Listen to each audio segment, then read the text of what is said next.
তো এটা দেখার পর আমার সেই মুরব্বিদের কথা মনে পড়ে গেল। আমি এখন আছি একটা ডাটা খেতে, যেগুলো আমরা রান্না করে খাই। এই ডাটা ক্ষেত থেকে আমি একটা শিক্ষা গ্রহণ করলাম। এই যে ক্ষেতটা দেখতেছেন, অনেকগুলো ডাটা, কিন্তু পাশে একটা দেখলাম এই যে বীজওয়ালা ডাটা।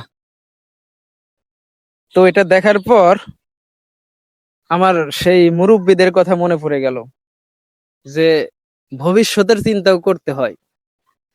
তো এই ডাটাগুলোতে একটা সময় বিক্রি করে ফেলবে, তারপর ক্ষেতটা ফাঁকা হয়ে যাবে, কিন্তু এই যে একটা গাছ রেখে দিয়েছে, এটাই হচ্ছে ভবিষ্যৎ।